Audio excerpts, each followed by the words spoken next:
Welcome into Georgia High School Sports Daily, powered by IBEW Local 613 from the Breda Pest Management Sports Desk. I'm your host, Landon Knight, alongside Craig Sager. Happy Monday, Craig. We have a lot of exciting upcoming events to talk about, beginning with our Georgia High School Hall of Fame coming up this Saturday, October 25th. And you can get more information for this event on the Score ATL website or buy your tickets on the Hall of Fame website. But Craig, I want to ask, with this event coming up this week, what are you most looking forward to? Well, it's a fun week because we're going to celebrate it the entire week leading up to it. We'll have Hall of Famers coming on the show, and then we'll have the big Hall of Fame game coming up this Friday night, Chamblee against Dunwoody.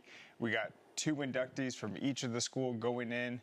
It reminds me of last year when we had a lot of the history represented in the Woodward Academy and Decatur game. So I think it's going to be just a nice week where we're going to focus a lot on this. And then in terms of the other thing going on around the state revolving sports, obviously football week 11, we've got the volleyball state playoffs in full swing, the quarterfinals coming up. We got softball as well. So this is going to be a very just ideal week to celebrate Georgia high school sports. And Craig, I want to ask, there's people like Kirby Smart being inducted in this year's class. What kind of legacy does he hold in the state of Georgia?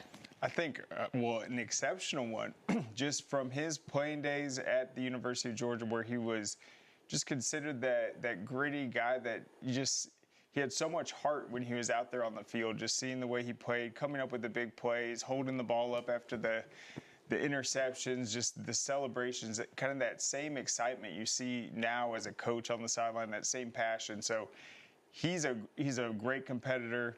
He's been like that since his playing days at Bainbridge, an unbelievable school. And just, it reminds me a lot of just when we saw Mike Bobo get in 2 years ago into the Georgia High School Football Hall of Fame, a Georgia legend as a coach, a coordinator, also as a player, and then a great high school athlete. I'm excited to see Kirby Smart and just to hear him just talk about how much Georgia high school football means to him. I'm sure it's going to be an excellent reception.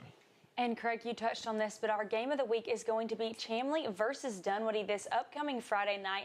That will be at North DeKalb Stadium at 8 p.m. But you can tune in here starting at 7:30 for our pregame coverage. But Craig, we also mentioned this is a Hall of Fame game as well leading into that event on Saturday. But what is the atmosphere going to be like at this game? It's going to be awesome. So we'll have some of the class of 2025 at the game. We'll be doing interviews throughout the action on the field, just talking to some of these outstanding players that are getting in this year. And this game also means a lot. You got Steve Wallace, Harrison Barton. These are two guys that grew up playing at the same time in DeKalb County, then were teammates for the San Francisco 49ers. They were the offensive tackles with Joe Montana. 3 Super Bowl victories between them. So former teammates at the pro level, but also rivals at the high school level. Their teams are going to be going up against each other. I think that's a huge storyline around this game. And then just Chamblee and Dunwoody, these are two neighborhood rivals.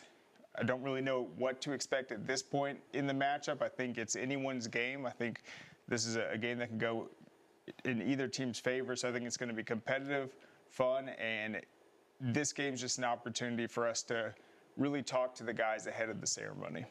And looking ahead, we also have our Georgia Elite Classic Showcase coming up. That will be November 2nd from 11 to 1 p.m. at Blessed Trinity Catholic School. You can go ahead and get registered for that today at GeorgiaEliteClassic.com. But Craig, at this event, what can players expect? Yep, I was talking about this last week. So this showcase is a great opportunity, but I also think it's a good opportunity for these kids to practice being in a showcase atmosphere. If you want to play football at the next level, you're going to have to know how to go out there, do these drills right, show off your 40 time, your skills.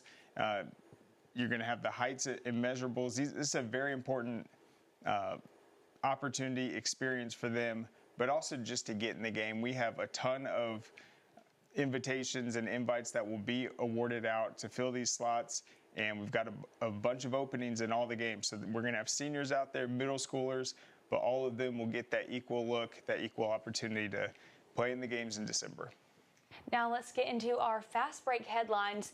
Ringgold overcomes a 27-point deficit in the third quarter to take down Serenaville 41-34. And actually in this game, the GHSA record was broken. A 78-yard punt from Samuel Bishop. And Craig, I just want to ask, how impressive is it that Ringgold was able to put up 21 points in the third quarter? It was huge, and this was their second to last game of the season, a big one. It was at home, their final home game of the season. And in Class 2A, all these games matter. They aren't in the top of the region standings right now. That's going to be North Murray and Rockmart, but this is such a massive region, one of the biggest in the state. So a big win over an opponent with a winning record at this point, it's going to matter a ton in terms of the seeding for the playoffs. But do we have one more time this monster 78-yard punt in this game? So out of his own end zone, this is unbelievable. And I believe that is a new record from what we have. So 78-yard punt in this game in front of the home crowd. Just a huge victory. And, yeah, one of the bigger comebacks we've seen, a 27-point third-quarter deficit. Now let's get into our second headline. Late Georgia High School Football Hall of Famer Demarius Thomas has been inducted into the Denver Broncos Ring of Fame. And Thomas was inducted into our Georgia High School Hall of Fame last year. He actually passed away in 2021 at age 33 after suffering a seizure. And the Broncos celebrated Thomas during their alumni weekend that featured the 10-year reunion of their Super Bowl 50 winning team, which included Thomas. But Craig, I just have to ask, what kind of impact was Thomas able to make? It's huge, and it's just really tragic what happened because he was such an inspiration. He had a tough childhood with his family, but he was able to overcome it all. And his play at Georgia Tech, he was a crowd favorite for sure in an era where they really didn't pass the ball a lot. He was able to turn himself into a first-round NFL pick, and then he made an immediate impact for the Denver Broncos. He was the first, I think, only 9 receivers in the history of the NFL to have 8 catches in his debut, so that impact he had was immediate. As a first-round draft pick, he won a Super Bowl 50, made multiple Pro Bowls, and 6'3", 225 pounds, so much size. He was just a massive receiver, also a big, deep threat. But in terms of his inspiring story, I think he would have done a lot to get back to the game and inspire the future generations. So it's important that he's been able to get into our Hall of Fame. The Denver Broncos have recognized him, Georgia Tech also, and hopefully his legacy can still inspire people. Peach County has reached an 8-0 record for the first time since 2014 with a 41-7 win over Bainbridge. And Craig, I want to ask, how impressed have you been with what you've seen from this Peach County team this season?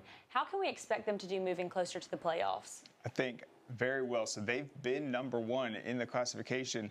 But then even this last week, you look earlier this season, they had a very close win over Crisp County.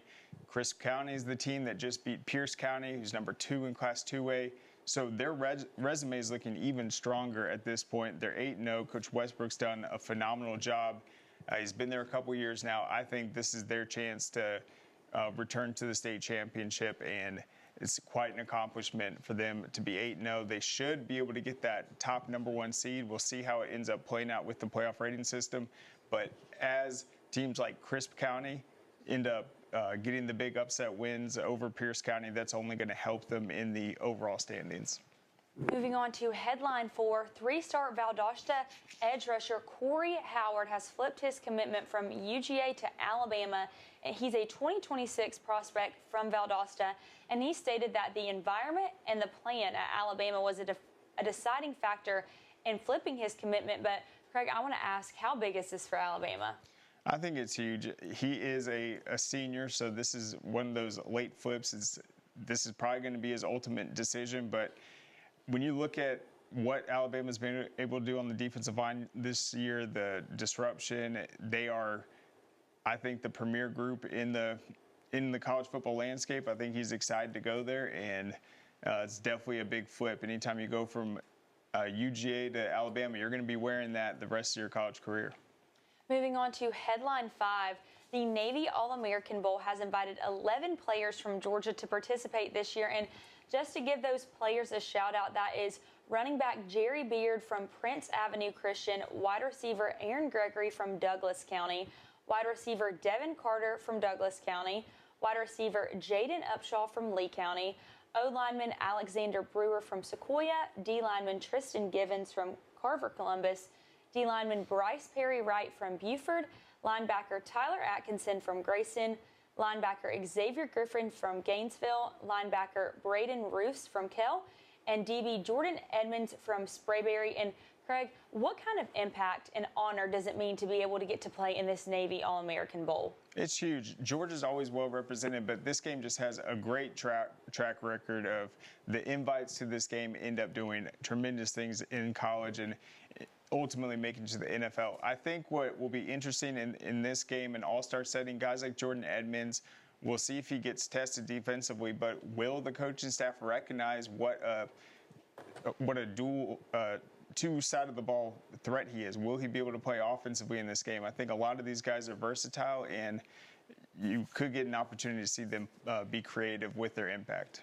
And Craig, just another thing that I want to talk about, we're getting closer to the playoffs. What are you most looking forward to? I think just these remaining undefeated teams, who's going to be able to hold on to it? I think there's some interesting matchups coming up later. I think the Lowndes-Valdosta one will be a tough matchup, but I just want to see how many teams we're going to see go into the playoffs undefeated. Well, right after this, you can join us. We're going to recap our game of the week last week. That was Northgate versus Langston Hughes. Join us right back here after the break.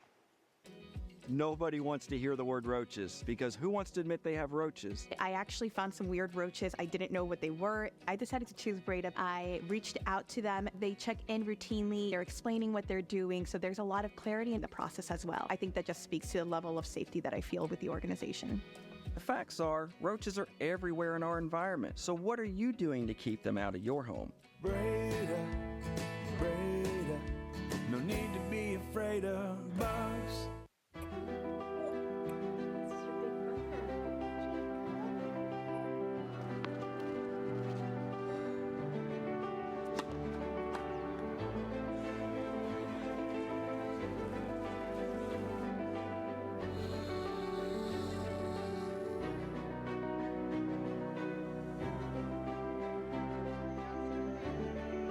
For a healthier future together, look to Northside Hospital.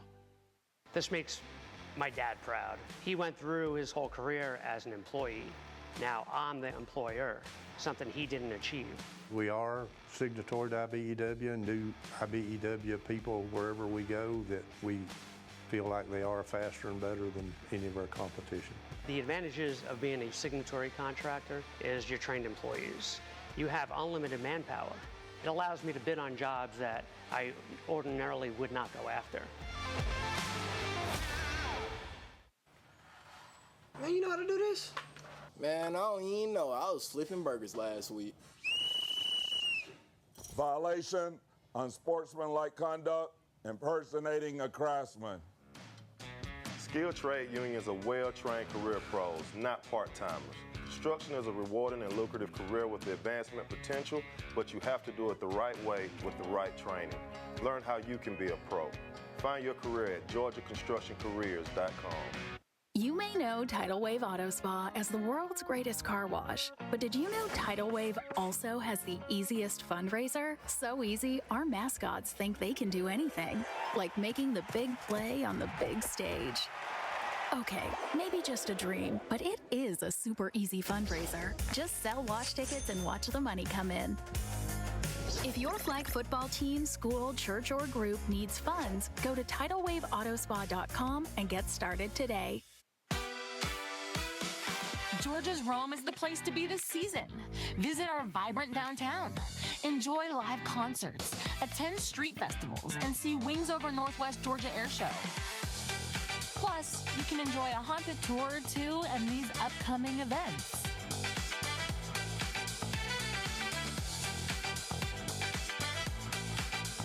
Make your weekend getaway one to remember. Plan your fun now at roamgeorgia.org. Georgia High School Sports Daily is brought to you by the International Brotherhood of Electrical Workers, Local 613.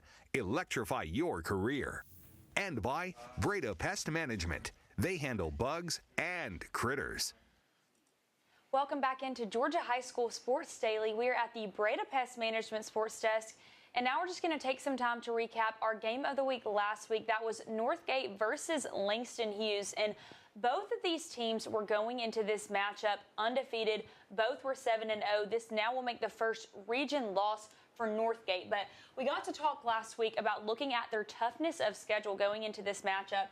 Prior this season, Langston Hughes had already seen teams like Douglas County been battle tested a little bit, but this game really was the battle test for Northgate. And so I just want to ask, with it being a big region game, what does this win mean for the region?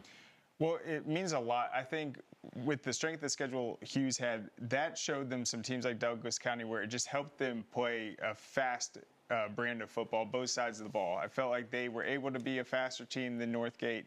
What it means for the region, well, Lovejoy also lost to Newnan this week, so now there's two teams that have that first loss. Hughes is in the driver's seat at this point, but it will be a big matchup between Northgate and Lovejoy. They'll match up differently, I'm sure, because when it comes to Hughes defense knew that Northgate wasn't going to be able to pass. Maybe they'll have more success passing the ball against Lovejoy. Yeah, I think when you look at this, with this whole week in this region, Lovejoy's loss to Newnan and Northgate's loss that we got to see to Hughes, it really just completely changes the landscape of the region. We went into this week thinking, well, both these teams are going to have to play Lovejoy still. Lovejoy has no losses. They're going to probably go into both those games with no loss and then one loss at most. But now, I mean, depending on the outcome of the Northgate Lovejoy game, Hughes doesn't even really have to win that Lovejoy game. If Northgate beats Lovejoy, they're going to win the region title no matter what. So it just has completely changed the outcome of this game. I thought Northgate looked good in the first half. They didn't look great, but they showed some growth, and I think that they're a good football team, especially moving forward when you consider that almost everyone on this team is sophomores. I think they still need to grow. They're a really physical team, but they just kind of got out-talented on Friday night. But once again, I was still really impressed with them, especially Woody Shattini, really good running back, only a sophomore. I'm really excited to see him over the next 2 years. And last week, we also spent a lot of time talking about Quantavious Wiggins, running back for Langston Hughes. What did you guys see from him on Friday night, and what does he bring to this offense? Well, here's his big touchdown, the first one, about 45 yards.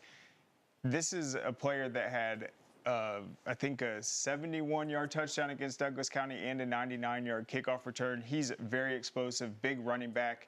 Northgate did a good job of trying to limit those explosive plays, but he was the first one that got them going, and that's just something that Hughes is going to be able to do to any opponent they face. Yeah, this is kind of what Hughes has become. They're this team that has uber athletes. We saw last year in the state title game where they were just had guys running open against a really good Milton team. Quantavious transfers in. Between him and Carson Baker, you have two really explosive running backs. We don't know what Carson Baker's status is, what's going on in that situation. But with Quantavious, you look at this guy, you think of Carson Baker as the power back, because he is in this system. However, you still have a 5'11", 6-foot, 190-pound running back on Quantavious, who is, while not the dominant back that Carson Baker is, because that's just not his game, and he's more explosive, he's still a guy that's probably going to go out there and get 3 yards of carry no matter where you hit him if he's running north and south on the field. And then, Craig, you were actually at the game. Hayden and I were able to see it on TV, but just talk us through that controversy that happened in the red zone. Yeah, so this was wild. Northgate had just intercepted Douglas County. It looked like they were getting ready to score. Woody Scattini was ruled down at, I guess, the 1-inch line. Then they went for, here's the play where he's ruled down. From, obviously, the 50-yard line, it looked like he was in, but I think this might have been the right call. His elbow was down. And then the next play was a quarterback sneak. And there was confusion on what down it was because they had a 2nd and 2 from like the 4. They should have picked up a first down. Ended up forcing a 3rd down on the quarterback sneak play. One of the officials ruled a touchdown. Then they decided it wasn't a touchdown. And then ultimately Northgate got stopped. That's where the game kind of turned all the momentum over to Hughes after that goal line stand. Even though there was a safety after it, I feel like them not getting a touchdown right there really hurt. Yeah, I think I think that the first ruling that he was short is either too close to call or it was right. There's a shot from the broadcast where it's really close, but it looks like he's short. Now, cameras can play tricks, so I'm not. That's a call that either is or isn't. It's close. I thought he made it on the QB sneak. I don't know how he didn't. To me, it looked like his entire body was in the end zone. And then, to some extent, I have to question that fourth down call. You're going to run a toss out to a team that's faster than you and try to get the corner, find the edge of the defense. Really just an interesting play call that at times works, but I'm not sure that was the right call in that situation. When you look at how that changed momentum, even though that, as you said, they got the safety, that took the wind out of Northgate's sails. They really were dominating that game. They had gotten a bad interception from Darnell Kelly where he threw it right to the defender. They marched down the field, and it looked like they were going to take the lead. It looked like they were about to really take control of this game, and then it just kind of started to fall apart, and then Hughes just got right at halftime and came out as the better team. Yeah, and then right after that, Darnell Kelly played a lot better, and then that's really when Xavier Tiller started stepping up in the passing game for Hughes.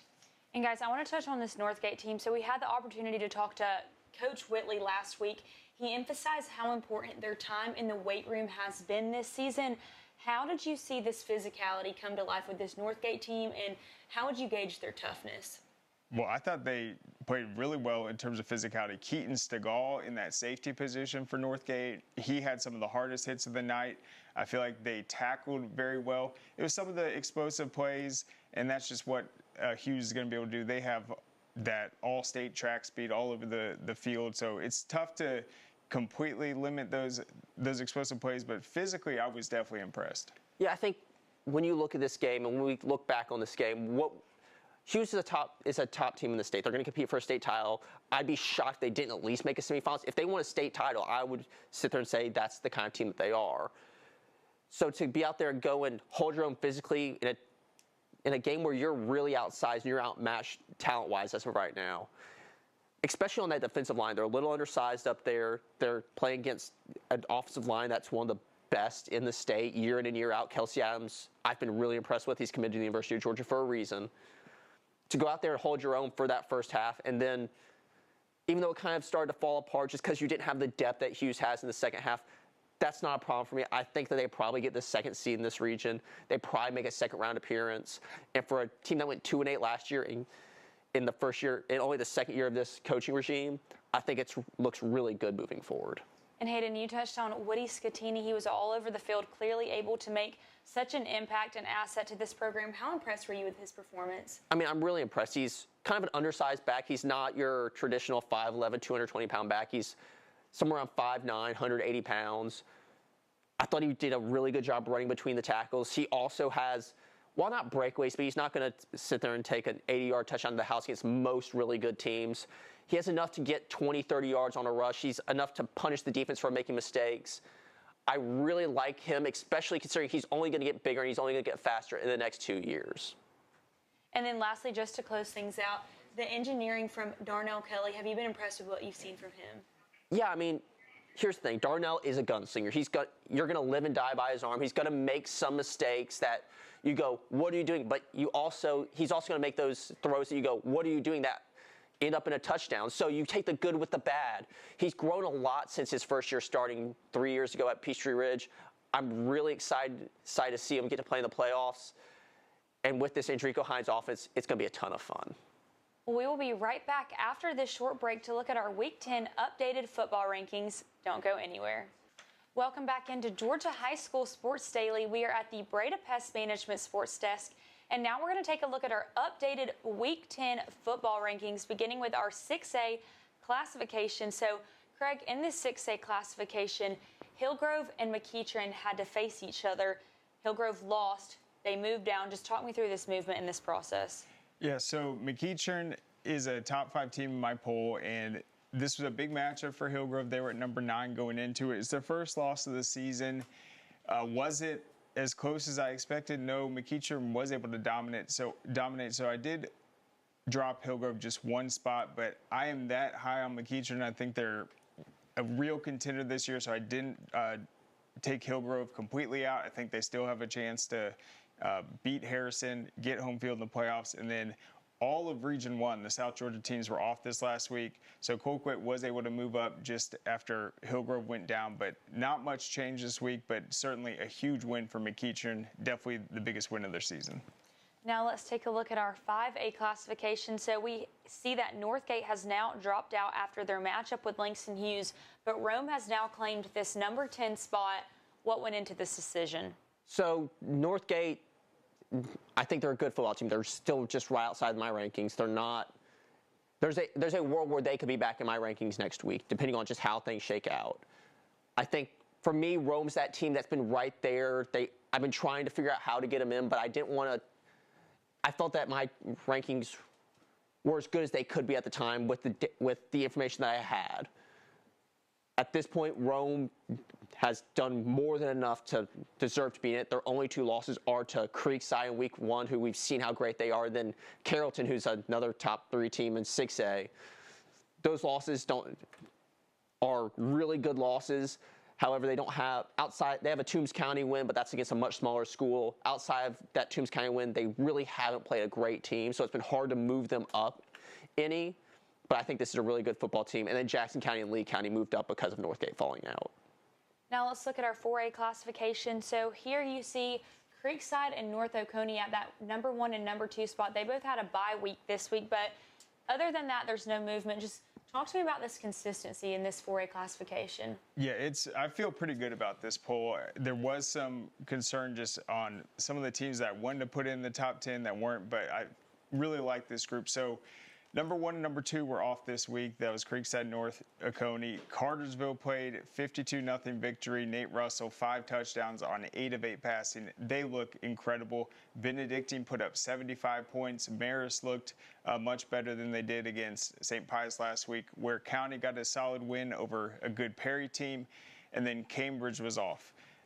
They have a huge matchup coming up this week against, I believe, Kell. That will be big time in that region. And then when you look at Blessed Trinity, this is a team that lost 3-0 to Kell. I feel like they're really close. They've got that incredible defense, but if that offense continues to kind of work things out late in the season, I'm confident in BT being able to be a top 10 team. Now let's look at our 3A classification. So there's some movement here, guys. Just talk me through this. So was really tough. LaGrange lost to Troop this week. Not a bad loss. Troop is a top 10 team even before all of this. They're a really good team. They're still undefeated, I believe. I thought LaGrange was going to come out there with the win. LaGrange's only other loss is to number 2 Sandy Creek, and then North Hall and Jefferson have both been playing really well. Jefferson, I'm still concerned about not having Max Brown, but it's a really good football team. North Hall is just dominate everyone they've played since they had a really close game with East Hall, and even before that, they were dominating everyone else. And then I moved Douglas Atlanta into these rankings. The coaching job that Coach Pritchett has done there, losing 5 D1 prospects, including Jonte Gilbert, who is a 4-star cornerback who's now at the University of Georgia, and Casey Barner, who we've seen what he's done at McEachern. And it feels like this team's better than it was last year. The coaching job he's done is an amazing job. They deserve to be ranked right now. The only other team that I even considered putting in here was Oconee County. But I'm so impressed with what he's been able to do. And it's going to be a really interesting game that final week of the season between them and Stevenson. Now let's look at our 2A classification. So here I want to talk about this Pierce County team. Previously they were in spot number 2. They've moved down 5. What happened with this change? Yeah, they lost to Crisp County. Crisp County is a solid team, but this was a pretty significant upset, 28-16. So had to drop them down, especially when you look at how well Callaway's been playing this year, Sumter County. So I put them all the way down at the 7 spot because when you look at Hapeville, Thompson, and Burke, they all have multiple losses this season. So that's a pretty significant drop. That's why the other teams moved up. I do think Carver Atlanta, though, some of the wins they've had over your Hapeville Charters after what Hapeville was able to do to Lovett, I feel like this one's starting to really balance itself out. But I think with Sumter County's close win to Carver Columbus, I feel really good about my top 6. Now let's look at Class A Division 1. So here you see Bleckley County and Dublin faced each other on Friday night, and Bleckley County has moved down now to spot number 8. They were previously 5. Talk to me about this movement. Was this loss surprising to you guys? So this loss wasn't surprising. This is kind of a really chaotic region right now. Bleckley County, Dublin, and Northeast are all tied at the top of that state region. I think, or in second place, I think Dodge County right now is the top. I think that's that same region. But it's really hard to rank them because Northeast, Dublin, and Bleckley County, all three have wins over each other. I dropped Bleckley down just because of how big that point margin was. I thought that they should have performed better even in a loss. But they're still a really good team. They're going to be high in the playoff rankings. Now let's look at Classification A, Division II. Here you see that there have been no changes. Again, what has made these teams so consistent? I mean, this is kind of that first week that they've had consistency. It's been a really chaotic classification over the past really the entire season. The one outlier I do have is Brooks County. I still have it 10. Other rankings have them inside the top 6. I'm not ready to say that. They've really struggled offensively this season, but if they can prove to me they can score on good teams, they can win a state title. Now let's look at Class A through 3A private. So here, the decision to keep Loveton after their loss, what went into this? Yeah, it is tough. There's 2 teams that I think have a really solid argument. That's Wesleyan and then Aquinas, but I'm high enough on Hapeville Charter at this point after how close they played Carver, Atlanta, some of the other competitive games where I feel like Lovett still has a great defense. 21-0 is a pretty bad loss, but it wasn't terrible. They were kind of in that game. Whitfield Academy, though, that's the team that's interesting. They had a huge win this week over Landmark Christian, 24-19, a big-time test. They're going to be able to get home field in this playoff. I think they're one of the bigger surprises this year. And, guys, I just want to ask, so with our Hall of Fame event, we have 2 former teams that are being inducted this year. Speaking of some good teams, what can we expect out of these teams when we see them on Saturday? I mean, they're 2 of the greatest teams of all time. They've both won national titles. They're both were unbelievably dominant. It's really cool to bring them back because this is really getting to show this isn't a one-player sport. This is a team sport. Yeah, I just think it shows how much a state championship means to people years later, and I can't imagine what a national championship feels like. Well, we will be right back after this short break to hear from Terrence Edwards. Don't go anywhere. Customer service is everything in our industry, and one thing our clients love is when they call Breda, they get a live representative. At Breda, you get the attention you need and deserve right when you call in. Your appointment gets scheduled right then and there, and you get a specific time, no window of arrival. Our staff are your neighbors. They know what's going on in your community, and they're invested in doing it better. Breda, Breda, no need to be afraid of bugs. Dang, where you get this car? You need to join the union. The union? Absolutely. You can get 10 of these. Union construction workers earn the highest wages with the best benefits and the most protection in the construction industry. Find your career in construction. Go to GeorgiaConstructionCareers.com and start your future today.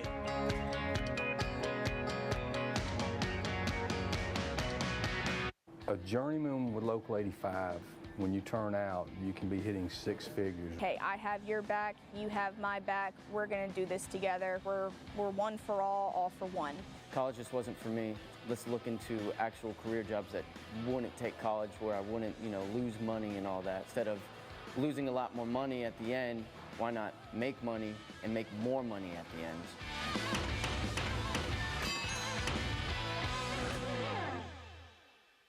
You may know Tidal Wave Auto Spa as the world's greatest car wash, but did you know Tidal Wave also has the easiest fundraiser? So easy, our mascots think they can do anything, like making the big play on the big stage.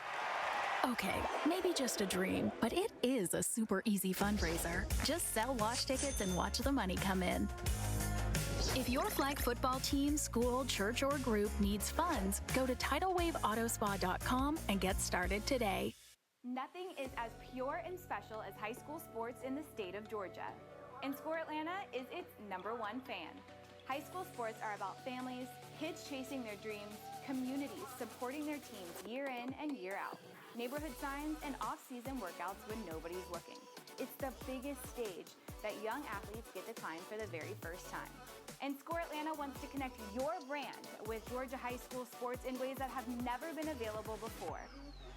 In addition to our Georgia High School Sports Daily Show, Score Atlanta provides continuous coverage of the Georgia high school football season through its televised games, stories, and rankings. Score Atlanta puts on some of the most notable events like the Corky Cal Dave Hunter Classic, the Georgia High School Football Hall of Fame, and the Georgia Elite Classic. All of these elements offer sponsors exclusive opportunities and exposure. So let's talk about how you can reach millions of people who enjoy Georgia high school sports. For more information, contact Score Atlanta today. What happens after you graduate? Will you go to the next level? Will people have your back in the heat of battle?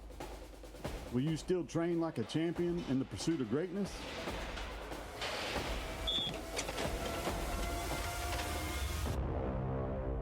You will when you become an IBEW electrical worker. Join our team. Visit IBEW613.org. Welcome back to Georgia High School Sports Daily. We are at the Breda Pest Management Sports Desk, and now we will welcome Terrence Edwards, Georgia High School Hall of Famer and Mount Vernon head coach. Coach Edwards, thank you so much for joining us today. Thank you for having me. So, Coach Edwards, you were actually inducted into this 2022 inaugural class with the Hall of Fame, and we have the Hall of Fame coming up this Saturday. Just talk to me about how much of an honor it was to be inducted. It was a tremendous honor, knowing that high school football is such a big sport here in the state of Georgia.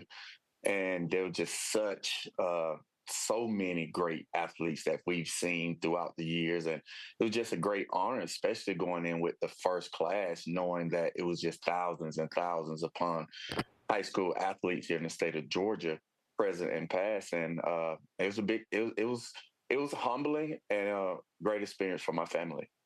And Coach Edwards, your team put up 60 points over Greenville. I believe that was now 2 weeks ago. What have you most been impressed with from your offense? Just going out there and just executing the game plan. My staff put a great game plan together, and they went out there and executed. It wasn't always perfect at times, but they did what we asked them to do, and they did it to the best of their abilities. So we now is just continue to do that week in and week out. And Coach, what have you learned just going from some of these bigger schools to Mount Vernon, just your hands-on approach with the players? Yes. I started out at Pace for 6 years. Then I went to Milton, 2 of the best years of my life. Learned a lot from that group. And I always thank that Milton coaching staff for preparing me to take this job. And I've always been a hands-on coach. I'm not a coach that sits back and not get out there, actually show them. Now I have to do it for a whole team instead of a positional group, and I'm enjoying it. I love being able to coach all the positions, just interacting with all the players. I love everything that comes with being in this position. And Coach Edwards, so your brother is actually being inducted into the Hall of Fame this year. I just want to ask, when you got inducted, what did you most enjoy about this event? That my brother Robert was able to be there, and my brother Robert was able to put my coat on, and hopefully I can return the favor to him next weekend and put the coat on him as well. So now the Edwards family will have 2 brothers in the Georgia High School Hall of Fame. Then, Coach, I wanted to ask about your college career. You're the all-time leading receiver at Georgia. Just what did your college career mean to you? It was everything to me. If people don't know, I didn't play receiver until I got to Georgia. I was a high school quarterback. A lot of schools recruited me to play quarterback. Georgia recruited me to kind of play the hybrid position, kind of the position Hines Ward created when he was there, because he was a high school quarterback as well. So just being able to do the things that I did, not even knowing the position really until probably my junior, senior year, like fully knowing how to play the receiver. I was playing it just on pure talent. So just the journey that I had to lead the University of Georgia as the all-time leading receiver, still the only 1,000-yard receiver in Georgia history, And 20 plus years later, I'm still the leader at the top of all the major categories. So that's just a humbling, inspiring, and I'm so grateful that I got to be put in that position. Now I could tell my story to all the younger kids that now I get opportunity to train, to coach, and to inspire. And then, Coach, I wanted to ask about your 2 years at Milton. Y'all made a semifinals, you won a state title. Just what did you learn while there with Coach Reeves? I'm a people watcher, and I just sat back and watched the way he handled that program, the way he handled the coaches, the way he handled the players. The biggest thing that I think that really sets that program apart is the coaches are friends. They really enjoy being around each other. They enjoy being around each other outside of the facility. And that's one thing that I said I wanted when I got the head coaching job here at Mount Vernon, is being able to just sit around with my staff and just have lunch, go get wings, talk about other things, sit down with the coaches and talk about their family life, being able to just enjoy the coach's company. And he just made you feel comfortable. And everyone there did their job to the utmost of their ability, because the coordinators and the head coaches respected everyone's role on that coaching staff. So I kind of just learned that you give coaches roles, you give coaches things to do that they can take ownership of. And that's when you get the best out of your coaching staff. And so that's probably the thing that I learned the most from Coach Reed, just the respect that he had for his coaching staff. Because at the end of the day, he hired these gentlemen to come do a job, and he allowed you to do your job. And Coach Edwards, I want to ask about players like Harrison Mills. What have you seen from him this season, and what does he bring to your program? Yeah, Harrison been a 2-year starter for me at linebacker, and this year he's had to double dip and also be our starter running back. So he's had opportunity to make an impact on both sides of the ball. He missed the Greenville game, but his leadership off the field was tremendous that week. Being able to be locked in mentally, knowing that he wasn't going to be able to play, also helped. So he'll be back this week against Kings Ridge, and this is a big game for our program. And he's chomping at the bits to get back on the field to help his team come out with a victory. And then, Coach Edwards, we have two teams that are getting into the Hall of Fame this year, the Valdosta team, Warner Robins team that won national titles in the 70s. In terms of your Washington County teams going back-to-back, just how would you characterize just the talent and kind of identity of those teams? Yeah, man, if you think about it, my class, we won 3 out of 4. And as freshmen, we didn't play as much, but we got opportunity to learn from Takeo Spikes, who was a senior on that team, another Georgia High School Hall of Famer. So Washington County is going to have 3 Hall of Famers after my brother get inducted. But just being able to learn from him how to work as ninth graders, that inspired us to continue that same legacy going on throughout our high school career. And my junior year, when we went 15-0 and won the state championship, and we were still juniors, majority of that team was juniors. And now my senior year, nobody was going to beat us my senior year. And because we were senior-led, myself, Jesse Miller is another name that people need to know about, probably one of the best players to come out of Washington County. He ended up going to Georgia with me as well. And we just had a lot of talent, but we had a lot of people that had played a lot of football and wanted and was hungry to go back-to-back. So we went back-to-back, 15-0, 30-0, and that was probably the best time of my life. I tell people that all the time, that I got opportunity to play at the University of Georgia, got opportunity to play 11 years professionally in the NFL and Canadian Football League. But the best time of my life was playing down in the House of Pain. And then, Coach, I want to just put you on the spot real quick. I think I know your answer. Who's the best wide receiver to ever play at the University of Georgia? So, look, my answer is going to probably surprise you. Statistically, I'm the best to ever to come through there. But talent-wise, A.J. Green is the best to come through Georgia. Well, again, that was Terrence Edwards, Georgia High School Football Hall of Famer and Mount Vernon football head coach. Coach Edwards, thank you so much for joining us today. Thank you for having me. We'll be right back after this short break with more Georgia High School Sports Daily. Don't go. Welcome back into Georgia High School Sports Daily. We are at the Breda Pest Management Sports Desk, and now we're going to take a look at some outcomes from this past Friday night, some scores around the state. We're going to be throwing up those scores now. So here, I just want to start with this Blessed Trinity win. Craig, you talked about this earlier in the show, but the last time that we saw Blessed Trinity, they saw Kell, lost that game 3-0. Now they come in, clearly have made some adjustments. Their offense went off, defense as well. They win this game 56-0. How big of a win is this momentum-wise at this point of the season? It's huge just to have that offensive success. They ran the ball very well against Westminster. I think Amante Pitts had 3 touchdowns. MJ Kraft had 2. They did all their work on the ground. And what was important, they've been struggling at the quarterback position. They had a lot of turnovers against Kell.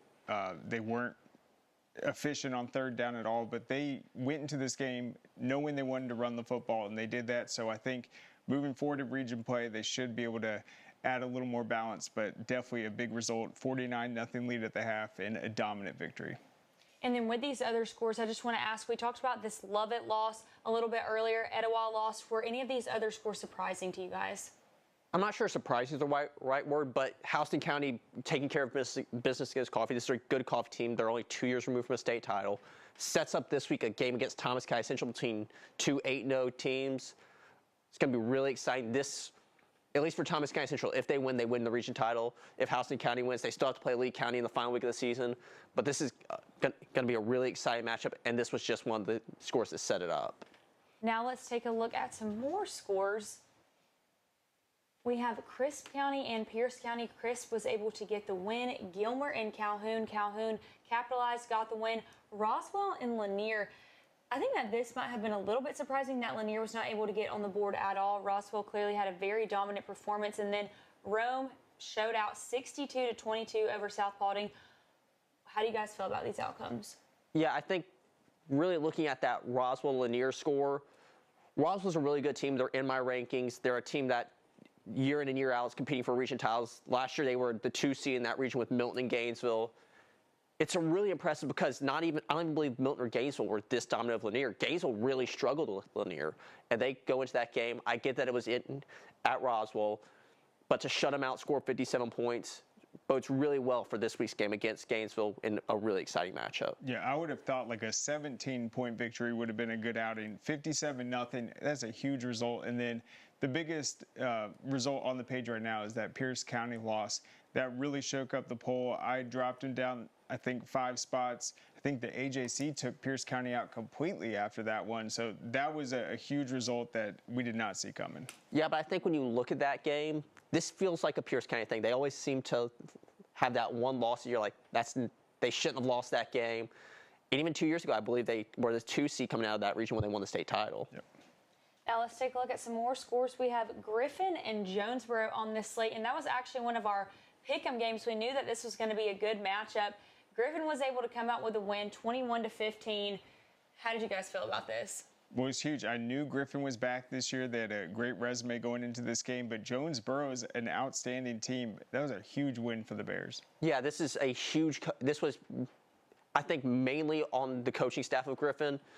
Jonesboro, I think, out-talents them as right now. They're further into their rebuild. They're a team that with 2 or 3 really high-end players, and Griffin was able to go in there, really shut down that offense, play really good football, and set up a game with Central Carroll that's going to basically be for the region title. And then with this Bleckley County and Dublin game, that was also one of our pick'em games. How can we expect Bleckley County to do as the season moves on? So I think the thing about Dublin is Dublin's a weird offense. They run a triple option offense. It's not as weird at that lower classification, but the way they run it, how effective it is, they do it better than just about anybody else. Sometimes I think one of the best things is matchups make fights, and that's really, I think, what happened here, where Bleckley County matched up better with Northeast, who is a really explosive offense. They didn't match up as well against Dublin, which is going to kind of grind out games, and that's kind of what happened in this game. Now let's take a look at Troup County and LaGrange. Again, another one of our pick'em games. That was a big rival game. How did you feel about this outcome? Yeah, I think this was not shocking to me. I thought Troup County could go in here and win this game. I am really impressed with what they've been able to do. I think Troup County had kind of below their standard season last year. They come into this game against a team that made the semifinals last year, really senior-laden, and were able to come out with a 14-point win and set up a huge matchup with Sandy Creek in the coming weeks. And Craig, I want to ask about this Hebron Christian when they were able to put up 51 points. What have you seen from their offense this season? Yeah, just very explosive with Jarvis Matherin at the receiver position, what he's been able to do. Devin Caldwell, running back, very balanced offense, and it's amazing. They've been leading, I think, all the private schools just with points per game, one of the more explosive offenses in the state. Now let's take a look at some more scores. We have Flowery Branch gets the win over Walnut Grove 49-28, and then Noonan and Lovejoy 38-28, and I believe that Lovejoy has to see Langston Hughes soon, or Northgate. Talk to me about these outcomes. So I'll start with my Falcons. It had a big win. Game was really close to the half. I believe it was tied 21-21. It sets up a region championship game this week with North Oconee. Noonan and Lovejoy, this is a huge win for Noonan. Lovejoy still has to face both Northgate and Hughes. This is one of those games that could drop them all the way from, say, a 2 seed all the way to a 4 seed. Yeah, Noonan's a team that passes the ball very well. Northgate's going to be more run-oriented, but certainly one that shook up the region standings. We have another big rival game coming up this upcoming Friday. That's going to be Dunwoody versus Chamblee. You can tune in here starting Friday night at 7:30 p.m. Thank you for tuning in with us today for Georgia High School Sports Daily. We will be right back here tomorrow. We saw some squirrels were trying to get into the attic. I hear those squirrels still scampering through because I didn't go through those services initially. So our job is to go up there and figure out where they're getting in and trap and remove and get those unwanted guests out. But then the next big step is not just seal the entry point where the critter got in, but seal the entire roof line. The most common mistake is only sealing the entry point you see. Breda, Breda, no need to be afraid of bugs. Hey, is the power off on this? I don't know. Just take it off. Safety violation, unsafe work conditions. In the construction trades unions, safety is our highest priority, and we train you to recognize and speak out on unsafe working conditions so that everyone arrives and goes home safely. Learn about careers in construction at georgiaconstructioncareers.com.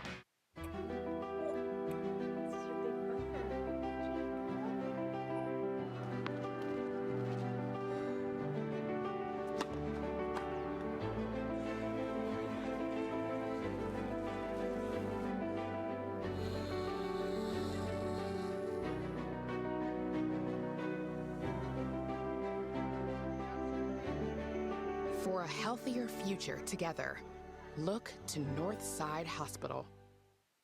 What happens after you graduate? Will you go to the next level? Will people have your back in the heat of battle? Will you still train like a champion in the pursuit of greatness?